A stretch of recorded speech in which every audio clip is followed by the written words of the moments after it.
A continuación me permito dar una semblanza de nuestro primer ponente, el doctor Alfredo Flores Vidales, quien es director general del Grupo Metonimia, docente e investigador de la UNAM por 30 años, es coordinador de la intervención en el Hospital 20 de Noviembre del ISSSTE en la Ciudad de México, dentro del pabellón de oncología. También es coordinador de la intervención institucional del Centro de Diagnóstico y Tratamiento para Menores Infractores Villa Crisol, en el estado de Chiapas. Es autor de diversos artículos y libros relacionados con la institución y la clínica psicoanalítica, entre los que se destacan Adolescentes en conflicto con la ley, Lo residual del sistema y Olvidados, historias de transgresión. También cuenta con más de 30 años de experiencia clínica.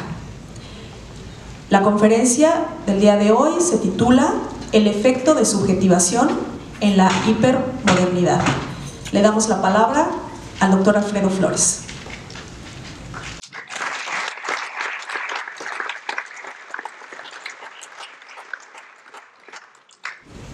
Pareciera un gran privilegio poder ser el que viene a abrir a través de mi conversación, mi charla, un congreso de esta naturaleza.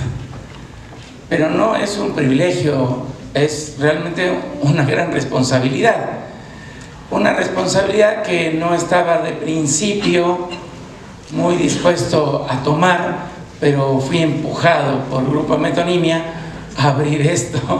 Y bueno, no me queda más remedio que intentar abordar, por lo menos en una forma introductoria, un poco la problemática, los temas que de alguna forma se van a tocar a lo largo de este congreso. Seguramente no podré cubrir todo lo que muchos de los compañeros conferencistas pues seguramente aportarán, dirán, reflexionarán. Solo abriré algunas puertas para que entonces entremos un poco en materia.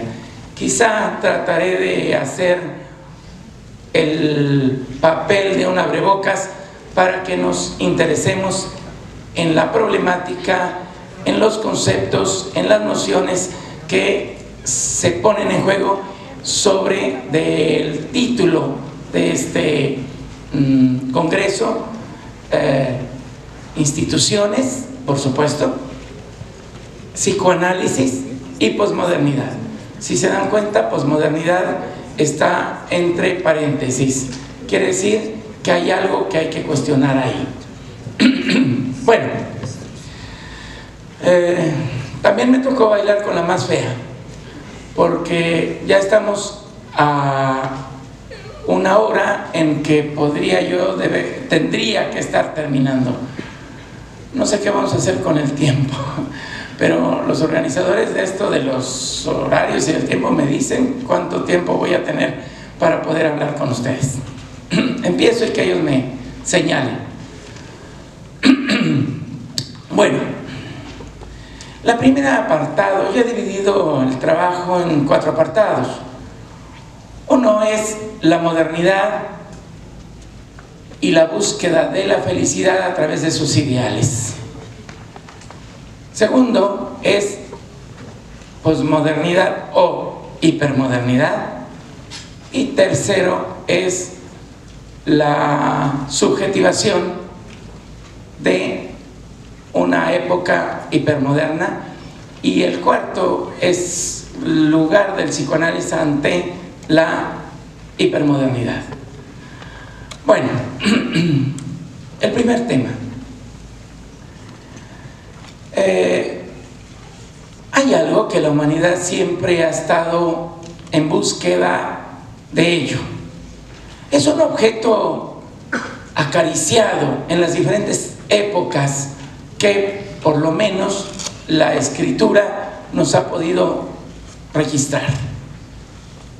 Y ese objeto tan deseado, tan buscado, que podríamos decir que tiene por lo menos 2000 años de nuestra era, pero podríamos incluir unos 7000 años, 7000 años de historia escrita en la humanidad, buscando ese objeto. Al objeto que me refiero es a la felicidad. ¿Quién de ustedes no ha hablado de la felicidad diciendo no soy feliz? O yo quisiera ser feliz. ¿O quién me podrá hacer feliz? Bueno, ya desde épocas muy antiguas, como la de oro en la Grecia, resultaba que Aristóteles se planteaba el problema de la felicidad, pero el problema de la felicidad se la planteaba en relación con la ética, es decir, una relación ética de comportamiento, de hacer, de actividad. Es como el hábitus, es la actividad de un griego que intenta ser ciudadano, sobre todo ser ateniense, y que para Aristóteles tenía que ver con que el coincidir en esa forma de comportamiento que provocara el ser ciudadano tendría que ver con la ética y la felicidad, por tanto. Bueno, desde entonces hablamos de felicidad, un elemento que vamos a ir viendo que tiene muchas vertientes. Pero bueno, no vamos a hacer un recorrido histórico, pero toquemos la modernidad. Bentham, un pensador, un economista, un diseñador, plantea, retomado de algunos filósofos franceses, retoma que la felicidad es un asunto de la política. ¿Habían ustedes escuchado eso? Asunto de política. Bueno, Bentham lo retoma, y si ustedes recordarán, Bentham es el diseñador de aquellos espacios de control y de vigilancia que se llamaron panópticos y que Michel Foucault los puso de moda, por lo menos los puso de moda para entender lo que era la vigilancia y el castigo de los seres humanos. De tal forma que Bentham decía que el Estado establecía las formas de un deber ser y que se debían crear en el Estado estas estructuras ortopédicas que permitieran que el sujeto llegara al cumplimiento y al encuentro de esos ideales propuestos por la política, por el Estado, y que eso tendría que ver necesariamente con la felicidad. Eso daría la felicidad.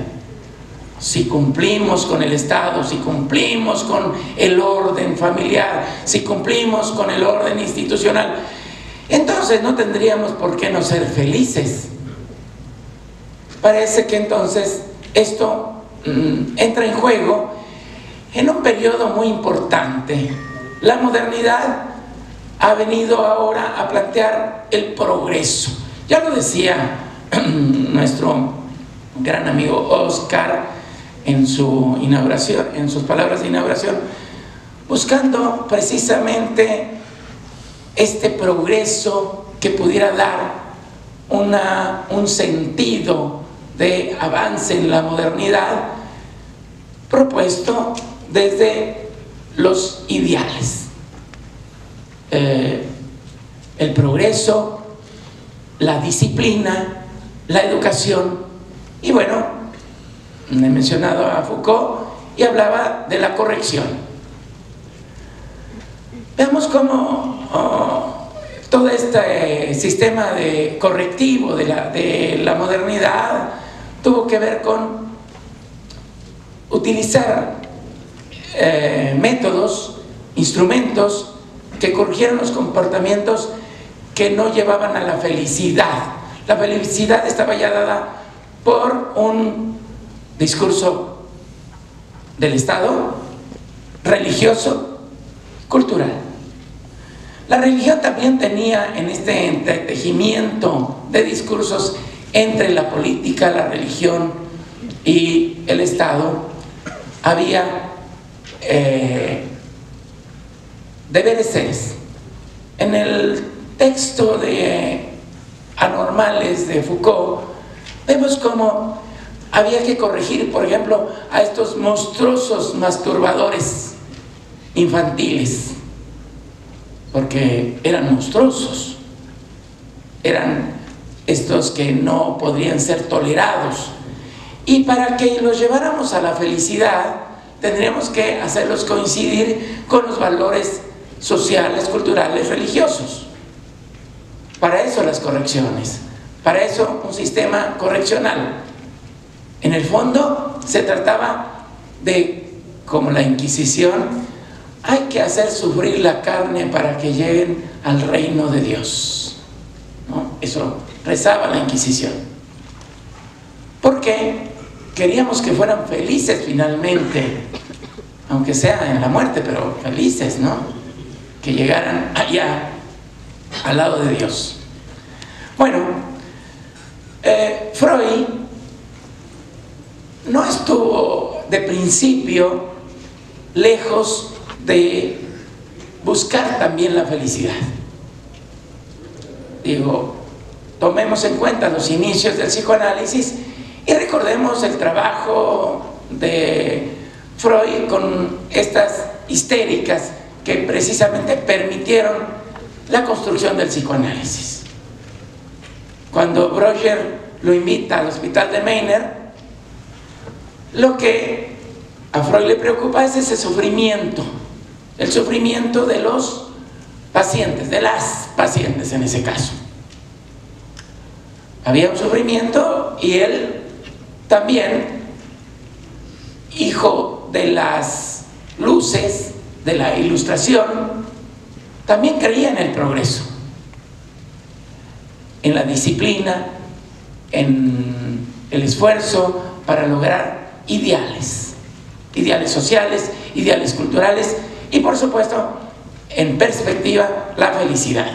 Así que Freud empezó a escuchar lo que los médicos habían rechazado y habían dicho que eran unas teatreras farsantes. Empezó a buscar a través de el método que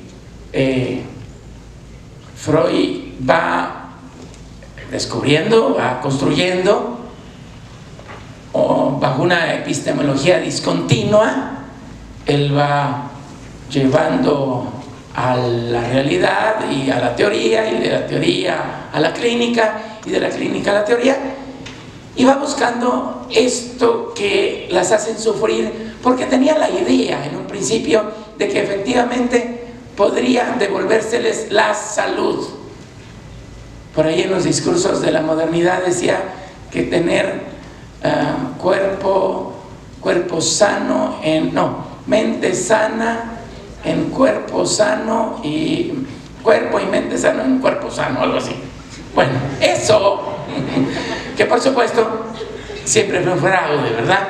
Porque no se podía tener todo eso. Imagínense juntarlo y además pues llevarlo a ese equilibrio para ser felices.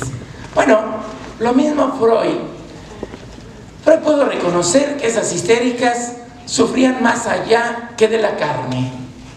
La carne era el síntoma, pero a través del método de epistemología discontinua logra ver que venían de otra categoría, de otro orden. No era la carne, era lo psíquico, lo emocional, ese dolor no dicho, qué sé yo.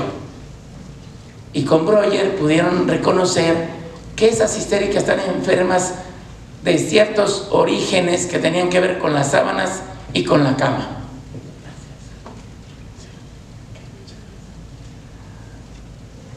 Muchas gracias por este café que era muy necesario para empezar el día, porque no había empezado con el café. Disculpen un momento.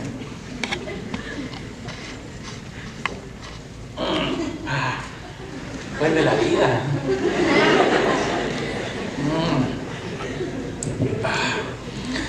Bueno, de alguna forma somos adictos de algo, ¿no? Bueno, ahí que Freud se encuentra con que tenía que ver con la sexualidad el problema. Y Freud, incluso hasta 1908, él cree que sí podía resolver, que podía buscar esa felicidad. Tenemos un texto de 1908 que se llama La moral sexual cultural y la nerviosidad moderna. Un ejemplo muy claro de que Freud pensaba que lo que hacía infelices a la sociedad, sobre todo a las mujeres, pero también a los hombres, pero sobre todo a las mujeres, eran estas represiones, estas restricciones de la sexualidad. Imagínense que Freud se enfrentó a ver que las mujeres de esa época estaban restringidas en el pensamiento, en el discurso y en el acto, por supuesto, con respecto a la sexualidad. Y cuando las casaban, porque elegían con quién casarlas, y cuando las casaban, las dejaban en libertad para que hicieran despliegue de su sexualidad con su ahora marido. ¿Creen que iban a poder hacer algo de eso si habían tenido toda una historia de represión, de conflicto con la sexualidad? Y naturalmente que los matrimonios siempre fueron estos desencuentros de lo sexual. Quiero subrayar, se piensa que hay un encuentro entonces, que hay un encuentro con lo sexual. Y Freud decía en aquella época que si liberábamos a esta población, a la población austriaca, europea, de toda esta moral victoriana, bueno, seguramente entonces podríamos encontrar ciertos encuentros sexuales y algo de felicidad. Él decía que, bueno, el problema, por ejemplo, de la procreación, porque no había anticonceptivos, si acaso condones rudimentarios de tripa de vaca o algo por el estilo, que pues no.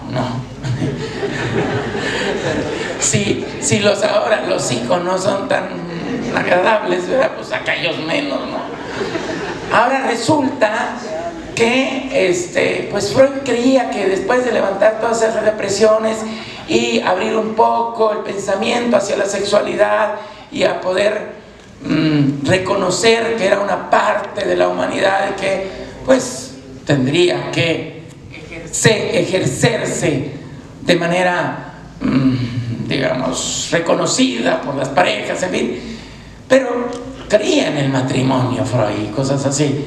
Bueno, pues él pensó eso y que con ese levantamiento de las restricciones la población iba a ser feliz. Bueno, el método psicoanalítico lo lleva a tener que decir que no es cierto, que no hay tal felicidad. Llega a 1920 y recordemos ustedes y yo que hay un texto que se llama Más allá del principio del placer, donde él plantea de forma más abierta, ya lo venía medio perfilando, pero más abierta, plantea el problema de que ahí hay algo más que una tendencia de vida, de el eros. Había una parte mortífera, un núcleo mortífero, la repetición. Basta y sobra con leer de manera incluso ni siquiera tan profunda, de manera ligera, el problema económico del masoquismo y encontraremos esto terrorífico de lo humano, la inclinación hacia el dolor, hacia el sufrimiento. Eso por lo que Freud en un principio había luchado, como todos los progresistas de la modernidad, había luchado para liberarnos del sufrimiento, del malestar.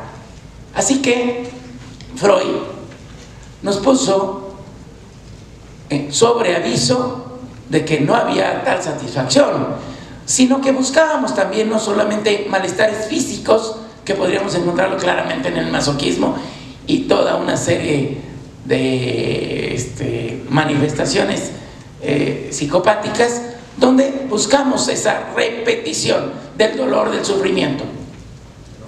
Y entonces encontramos no solamente eso, el dolor físico, sino también el dolor que podría ser más, y la búsqueda del dolor que podría ser más terrorífico, y es la moral, la femenina.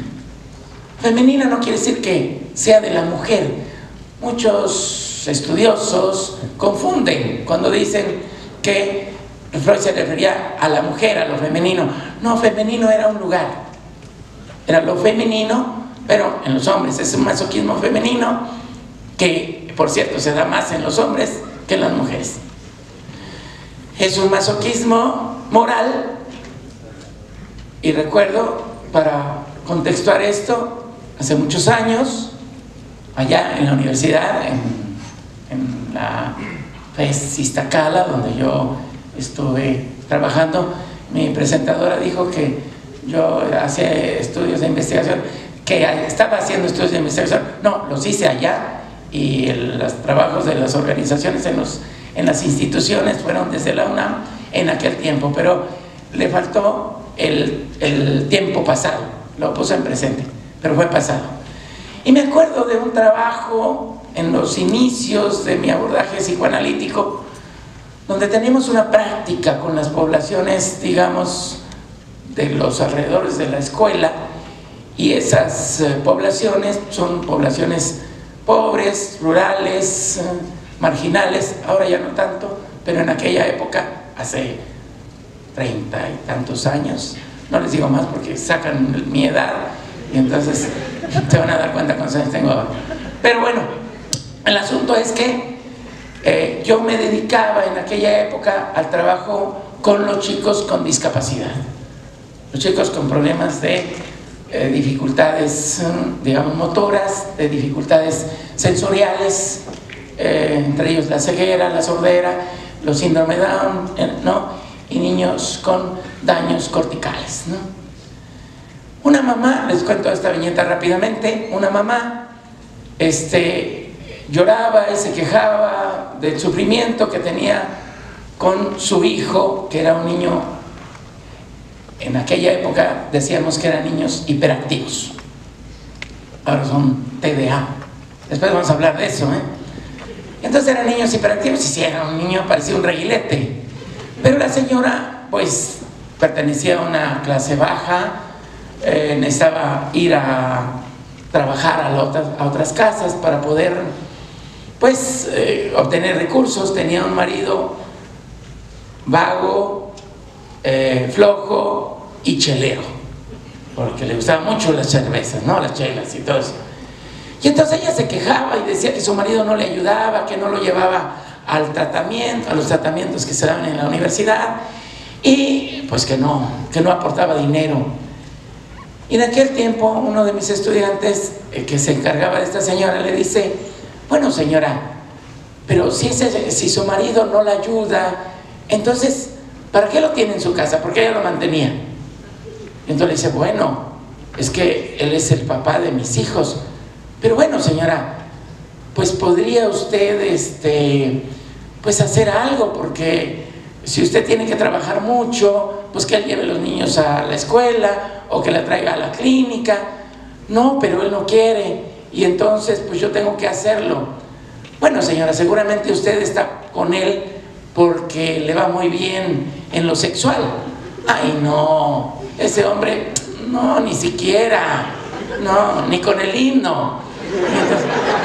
Y entonces le dice: oiga, señora, ¿y entonces usted qué está haciendo con él? Y ella le dice: ¿qué quiere decirme? ¿Quiere decirme que yo lo deje? Yo no lo puedo dejar, joven. Yo soy católica, no voy a dejar a mis hijos sin padre. Bueno, se está quejando de algo, pero no nos está diciendo que la curemos. No nos está diciendo que le quitemos el malestar. ¿Ya ven? Lo mandó a freír espárragos. ¿Por qué creemos que cuando alguien se queja nos viene a decir que quiere que le quitemos eso? Bueno, Freud lo dijo, la fuga de la cura, ¿no? Bueno, y esto es con lo que se enfrentan los psicólogos. Es que ya le dije, es que ya le hice una racionalización para que él pudiera entender, o que ella pudiera entender, y bueno, repite lo mismo, lo vuelve a hacer. Lo que pasa con el conductismo, le cambian los comportamientos y sí, funciona un rato, pero luego vuelven a lo mismo, ¿no? ¿Y por qué? ¿Por qué no entiende esta población de que pues, es muy simple, nos podemos dejar de quejar si corregimos ciertas cosas y entonces ya podemos pues estar contentos y decir, muchas gracias doctor, muchas gracias licenciado, sí pude ser feliz ahora, gracias a usted soy feliz? Queremos eso, ¿verdad? Queremos esas palabritas de los pacientes que nos engorden el narcisismo. Bueno, ese periodo de progreso, de modernidad, de trabajo, de esfuerzo, de narrativas, de ideales, empieza a desmoronarse más o menos a mediados del siglo pasado, 50, 60, ¿no? Para los 70 ya se abre más claramente. Y entonces aparecen estos nuevos conceptos, posmodernidad o hipermodernidad o modernidad tardía. Bueno, depende de dónde se vea. De todas maneras, el problema aparece en los teóricos y filósofos cuando nos plantean. Habermas es uno de los referentes que nos podrían entonces dar como la pauta de esto. Ahora,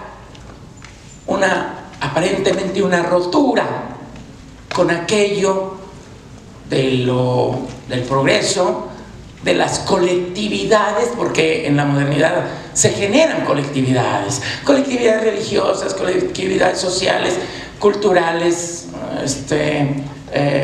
incluso de pensamiento, etc.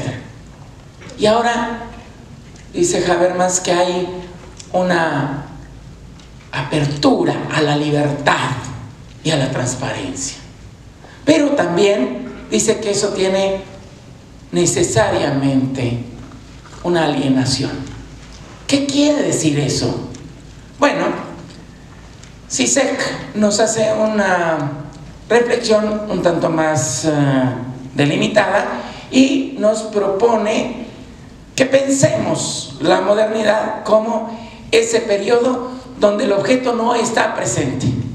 El psicoanálisis ya nos había planteado que pues el objeto está perdido, o más bien nunca estuvo, pero andamos buscando el objeto, andamos buscando ese objeto que en algún lugar tendremos que encontrarlo.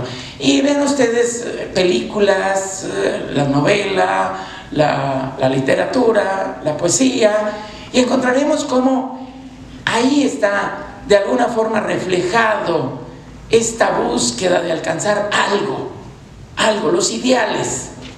Ya en Freud planteamos el ideal del yo como una perspectiva a alcanzar, a lograr.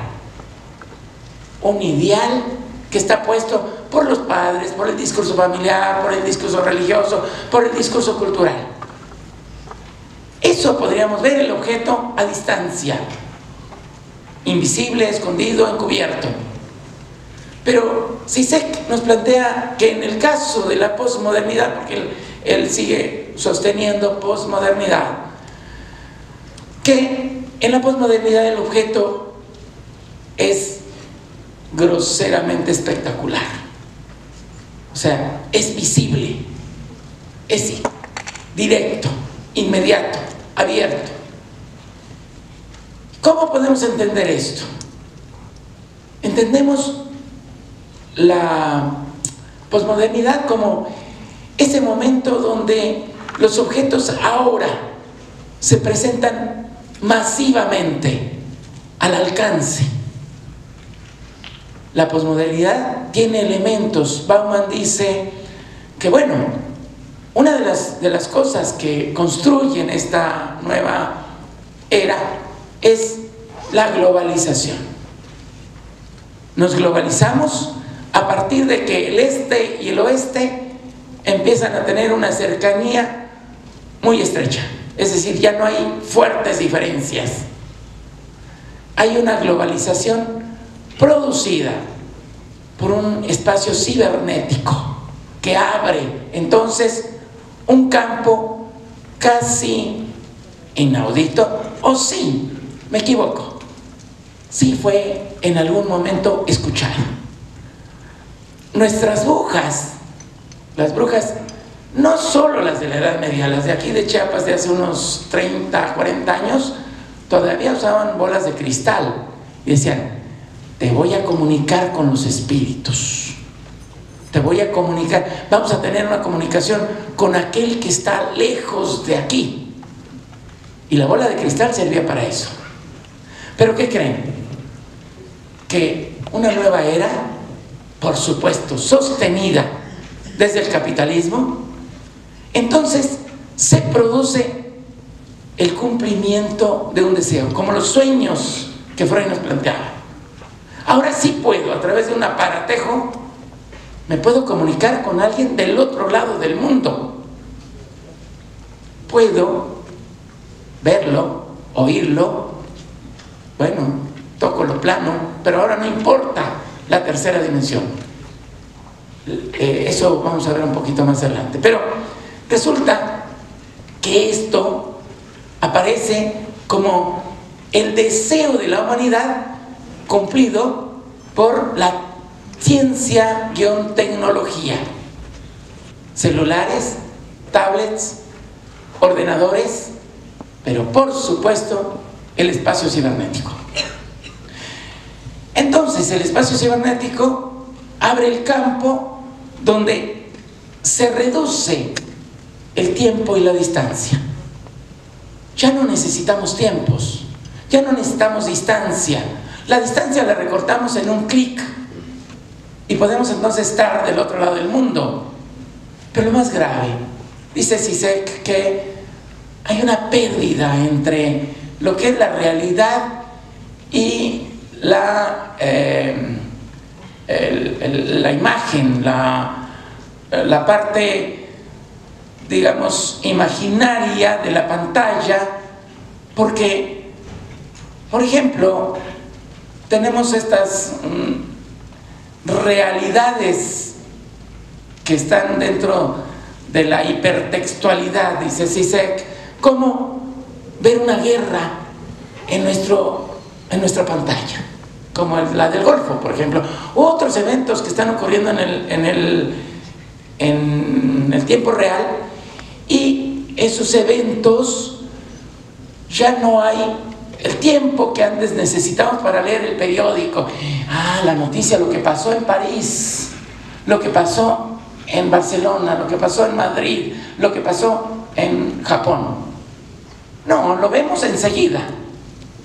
Perdemos la dimensión del espacio. Por supuesto, la dimensión del tiempo, que implica movernos en el espacio. Perdemos referentes. Ya no hay referentes que permitan entonces hacer una apropiación, una cognición de los conceptos, de las ideas que en otro tiempo pues implicaba esta incorporación que era un proceso de tiempo. La inmediatez aparece como un valor. Quiero algo inmediato, pregunto algo, tengo una duda. ¿Qué es plusvalía? Plusvalía, pero plusvalía, rápido al ordenador, plusvalía. Y rápidamente me dice, plusvalía, es el valor agregado, es un plus que... Pero esa respuesta inmediata no permite conocer el proceso de lo que implicaba lo que Marx nos decía que era la plusvalía. Lacan propone posteriormente un plus de goce. Me están diciendo que ya no me tengo que ir, pero tengo que ajustar 2 temas más.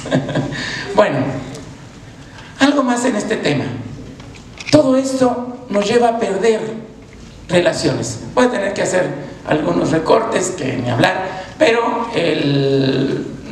digamos, la ponencia completa aparecerá en el libro electrónico de Metonimia. Ahí ya verán lo que me brinqué. Pero continuando con esto, la relación con la imagen, no solamente perdemos una relación yoica, una relación con la realidad y la apariencia, sino también se socava ese yo que anteriormente podríamos reconocerlo, como Lacan nos lo enseñó, en una relación imaginaria del moi, por ejemplo, que es lo que estamos hablando, de la imagen. Y tenemos una idea de que somos un yo imaginario, por lo menos, ¿no? No estoy hablando del ye, pero de un yo imaginario. Pero ahí nos la vamos llevando con ese yo imaginario.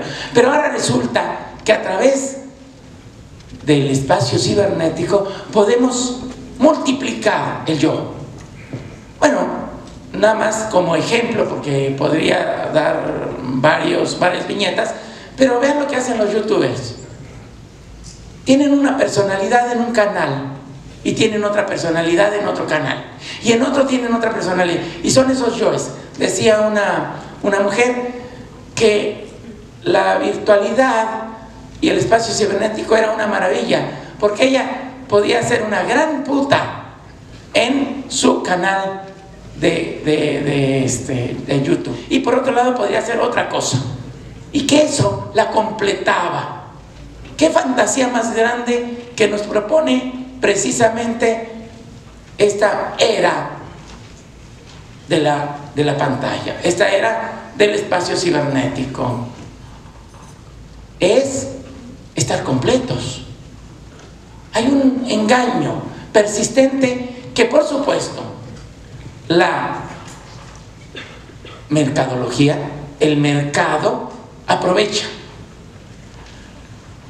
Retomemos del psicoanálisis las pulsiones, y esas pulsiones necesariamente tienen la búsqueda del objeto, de esto que Lacan nos planteó, que estaba ahí como objeto A minúscula, y que ese vacío, ese objeto, precisamente nos lanzaba a la búsqueda del ideal del yo. Pero ahora ya no hay que buscarlo, señores. Ahora está en la pantalla, está en la multitud de gadgets, dice Lacan, que podemos tener al alcance en un engaño de que parece que nos cubre.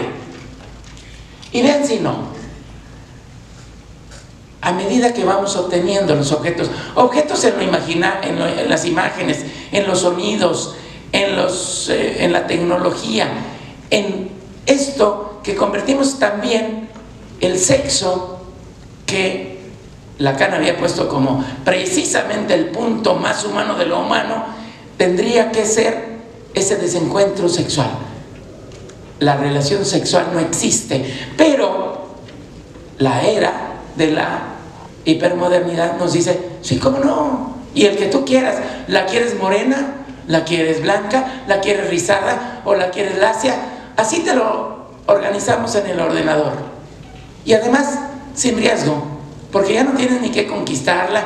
Miren, los muchachos ahora se pierden ya la oportunidad de ligarse a las muchachas y de ver qué le gusta, y si le gusta la vainilla, o si le gusta el chocolate, o si le gustan las películas de caricaturas o las de terror. Ya no es necesario. Ahora se trata de algo inmediato, con el sexting. El sexting es así, la pantalla que hacen sexo por el teléfono, ¿no? ¿Sexting se llama? Sí, sí, ok, está bien. Es que yo soy de otra época, soy de otra rodada. Entonces, sexting. Ya no es necesario tener el problema de si le gustará, si no le gusta. Y me dijo un paciente adolescente, dice, ay no, qué hueva, llevarla al cine y luego a un helado. No, dice, no. Y luego ni le gusta lo que a mí me gusta. Entonces, mejor nos echamos un faje por el celular, ¿no? Entonces, resulta que ahora es más fácil. Pero además hay otra cosa. Ante lo que dice Bauman, que es una sociedad líquida y de miedo, aquí hay efectos también. Es decir, no me causa riesgo alguno que tengamos relaciones virtuales. La relación virtual hace perder esas relaciones que anteriormente era la relación corpórea con el otro.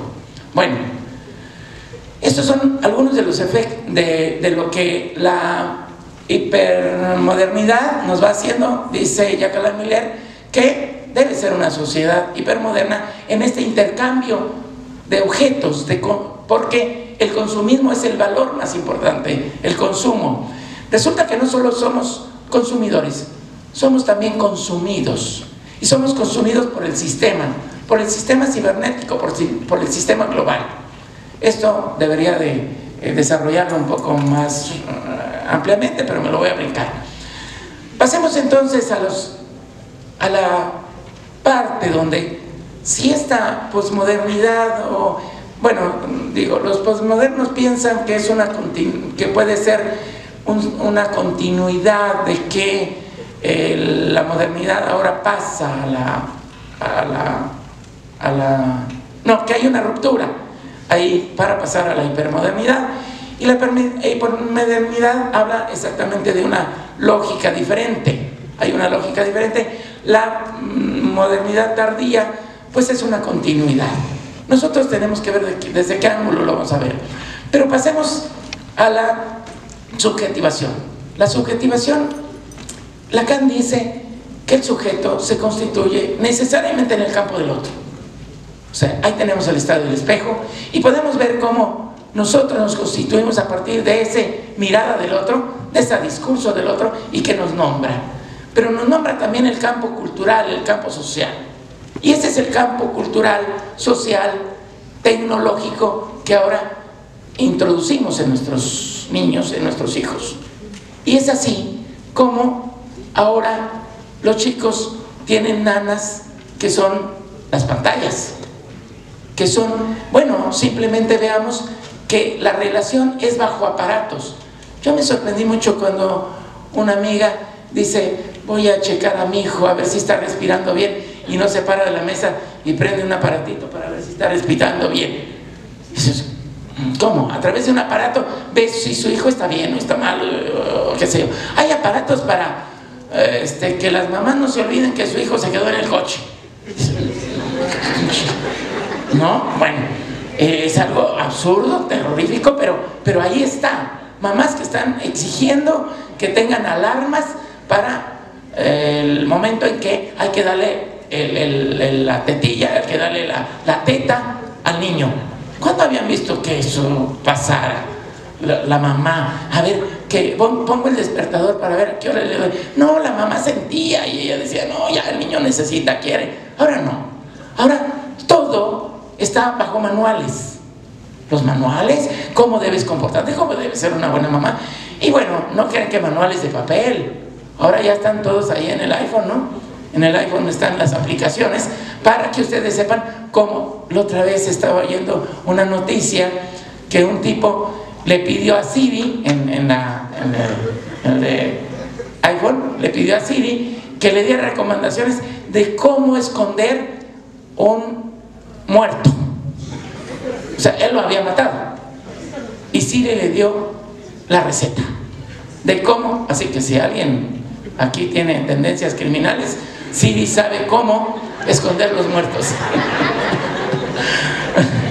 Bueno, entonces tenemos esto, pero llegan los manuales y llegan los expertos.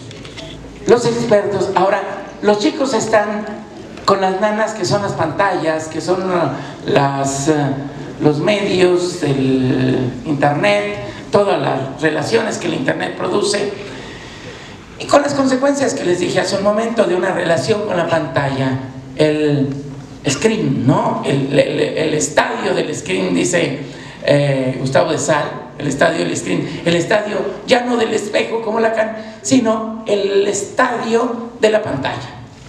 Así que esto va generando formas de comportamiento. Consumo excesivo. ¿Cuáles son los consumos excesivos? Por supuesto, el consumo de la mercancía, que es lo que empuja la producción, porque la producción actual lo que hace es entretejer la pulsión de los sujetos en el mercado, porque hay objetos orales, objetos escópicos, objetos anales, objetos, todo eso lo podemos encontrar en una multitud de objetos que se pueden consumir con el engaño de que los podemos tener todos. Por un lado, es un goza sin traba. Goza todo lo que puedas. Eso nos dice. Pero hay una vertiente que hace lo contrario en esta era. Y es, por un lado, lo obsceno de lo espectacular, de la multiplicidad de objetos, y por el otro lado, el puritanismo. Un puritanismo donde hay toda una restricción a partir de ciertos valores. Valores pedagógicos, biológicos, psiquiátricos, farmacológicos, que entonces van diciendo qué es lo que el sujeto. Fíjense ustedes lo obsceno y lo puritano, porque por un lado le damos el derecho a 24 horas de pornografía a nuestros chicos, y por otro lado tenemos unas restricciones terribles en las instituciones escolares para poder decir, no, este niño es un niño disperso, este niño tiene TDA, porque ahora todos tienen TDA, todos tienen. Así que tenemos sociedades de niños sometidos al Ritalin, y entonces tenemos ahora las sociedades zombies, porque necesitamos niños obedientes, niños que no sean impugnadores ni cuestionadores. Decía, y aquí está el doctor Jerusalinsky, que decía en su texto de el DSM, los problemas del DSM. ¿Ahora sí ya me voy? Bueno, dicen que sí, ya me vaya. Bueno, donde la tecnobiología precisamente lleva a plantear formas de comportamiento distintas, donde están reguladas por la tecnología y la ciencia. Esto es lo que se ha ido construyendo entre las adicciones, los controles de la psiquiatría, de la pedagogía y de los evaluadores a los sujetos que ahora se construyen en esta sociedad. Pero estos son los sujetos, ¿esa es la subjetividad? No. Distingamos subjetivación, que es producto de lo cultural, social, de lo que Lacan plantea como sujeto. Y el sujeto está en lo real. Allí, en lo que es imposible de llevar a lo simbólico, y que era lo que iba a plantear, que es lo que aborda el psicoanálisis, allí en el síntoma, en la relación del nudo del síntoma con el vacío, con esa ausencia, con eso de insatisfacción de siempre mientras seamos seres humanos, y que es allí donde el psicoanálisis trabajaría en la relación con el síntoma, pero no para quitar los síntomas, sino para darles un camino que puedan permitir la posibilidad de esa relación con la nada, con el vacío, con la insatisfacción. Bueno, tengo que parar aquí, hubiera querido decirles más cosas, pero ya ven cómo sucede aquí. Bueno, pues ahora no sé si tengo espacio para preguntas. Señores organizadores. Hay espacio para 3 preguntas nada más. Yo les sugiero que puedan plantearlas, digamos, de corrido, y el doctor Alfredo Flores al final las responde. Sí.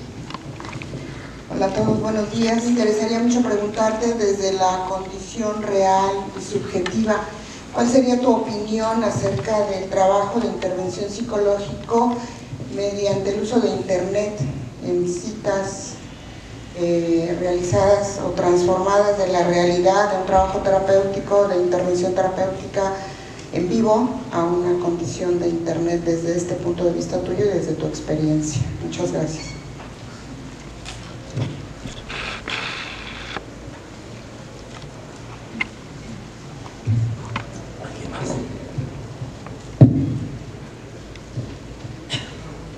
Con esa, ¿qué más? ¿Alguien más quiere participar? Bueno. Aquí de este lado.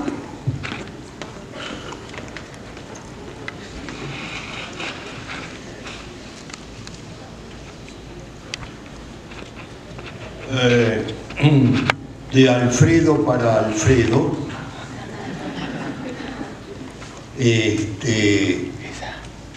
Le agradezco mucho la articulación de los diferentes fenómenos posmodernos y sus consecuencias en el plano de la subjetividad y del discurso. En particular, voy a recortar de lo que usted dijo para pedirle que lo comente a partir de lo que usted mismo ha considerado y también de lo que a mí me interroga, a ver si podemos avanzar un poco en eso. Es lo siguiente: la comunicación por las vías electrónicas ha creado un tipo de relación en la que, curiosamente, aparece algo así como el significante puro, porque no hay cuerpo. Entonces, digamos, ese apotegma lacaniano de no hay relación sexual, lo que quiere decir, visto del revés, la relación es donde lo sexual no hay.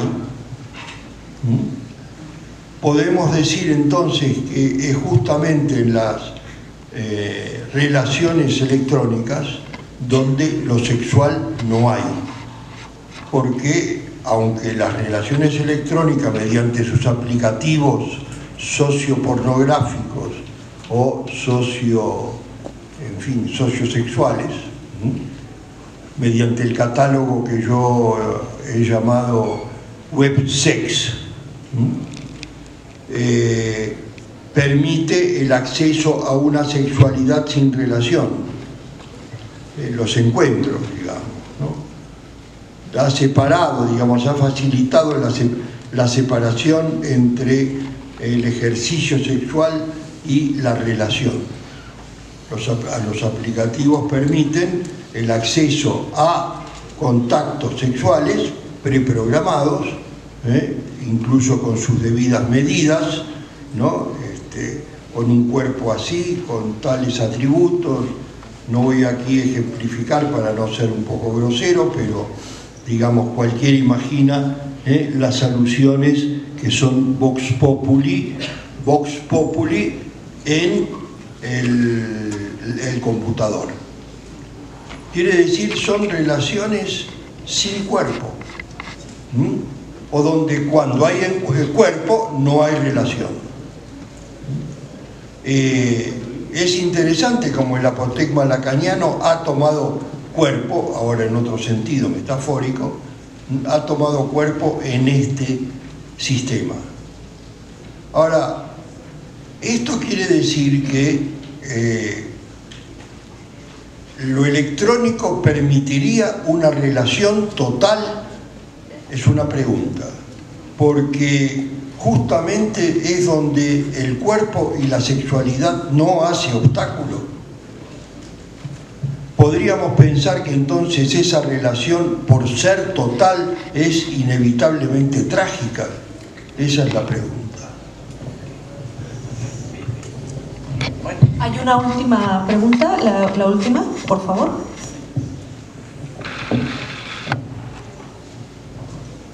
Sí, buenos días. Es cuando menciona sobre los desencuentros sexuales y que no hay una relación sexual, o que no hay relaciones sexuales, sino más bien un desencuentro sexual, o así lo entendí, pero no me queda claro a qué se refiere o en qué sentido lo dice. Bueno, a ver, empiezo con la más fácil, esta última. Es claro, o sea, nosotros sí creemos que hay relación sexual y buscamos por eso, es nuestro ideal. Hay el encuentro. Es esa mujer la que es mi objeto y entonces esa es la mujer con la cual voy a ser feliz. Voy a ser feliz 2, 3, 4 años o semanas, pero luego ya le falta algo, ¿no? Ya no es exactamente lo que yo me imaginaba, lo que yo quería. Es decir, la relación sexual, dice Lacan, no existe. Porque la relación sexual se refiere a esto que decía el doctor Jerusalinsky, es decir, a esto de la relación sexual no existe, es un apotegma, porque la relación no existe. Lo sexual, pues quién sabe, es otra cosa, es como algo diferente. Pero en la sexualidad nosotros queremos encontrar eso que nos va a hacer feliz. Bueno, lo que hemos visto, Freud y Lacan han mostrado esta gran dificultad que tiene la humanidad para poder decir ya hay una sexualidad que los hace felices y complementarios. Eso ocurría en el pensamiento platónico, donde los androides precisamente se encontraban y decían: la media naranja que me falta, ya la encontré y entonces estamos completos. Eso es lo que no existe. Y entonces en la sexualidad lo que nos lleva a pensar que encontraríamos la felicidad. Entonces la sexualidad, la relación sexual no existe. Y de ahí paso a lo que dijo Alfredo, porque a mí me parece muy interesante lo que abre usted, doctor, porque el problema de esa relación sexual con la pantalla tendríamos que pensarlo si es significante puro.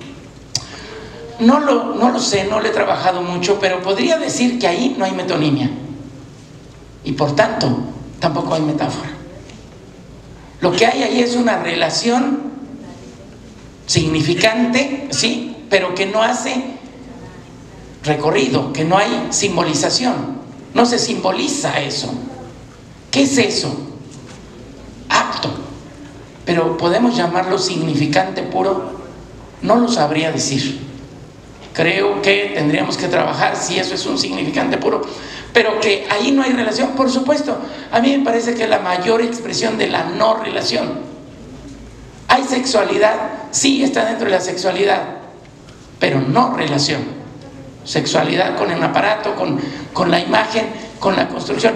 Es una relación narcisista, por tanto, autoerótica, es perversa en el sentido de que no está con un lazo social, sí produce las roturas del lazo social.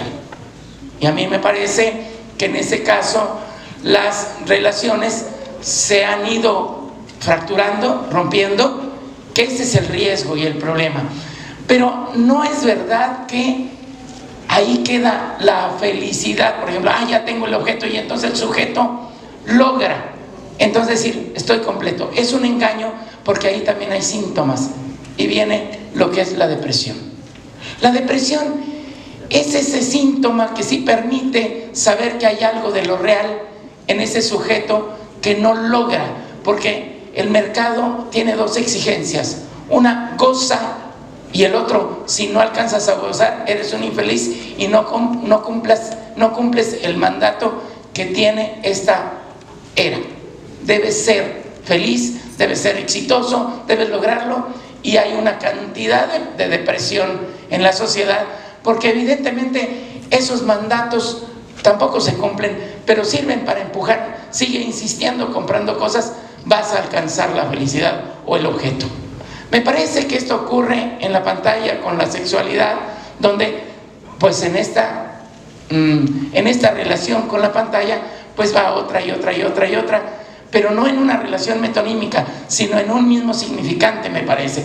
Por eso retomo el significante puro, que habría que trabajar, que es un tema que habría que trabajar. Pero de que eso muestra que no hay relación, no hay relación.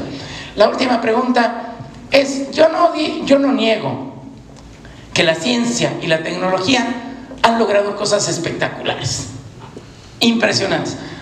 Yo me sigo maravillando que las brujas ahora estarían felices por tener un iPhone, por ejemplo. Las brujas serían, yo creo que las más felices del mundo. Yo me maravillo incluso cuando me subo a un avión, y luego muy seguido, vengo una vez al mes acá, por lo menos, ¿no?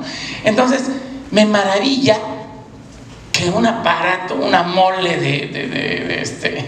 de hierro ande flotando, ¿no? Y que no se caiga, cosas de esas. Digo, podemos hablar de la física y todo lo que ustedes quieran, pero es tecnología, es ciencia y tecnología. Es el internet, todo esto es una maravilla. El problema no es la ciencia y la tecnología, sino cómo los seres humanos somos incluidos en la corriente del mercado de un capitalismo que precisamente es gozoso, porque él goza de nosotros. Ese es el problema. ¿Cuál es la posición del psicoanálisis? Precisamente una resistencia a esto, para no engañarnos en esa desubjetivación, de ser subjetivados desde el mercado, pero para conservar una subjetividad. Creo que en eso es el trabajo del psicoanálisis. Y creo, la pregunta concreta es que si podemos hacer un trabajo terapéutico.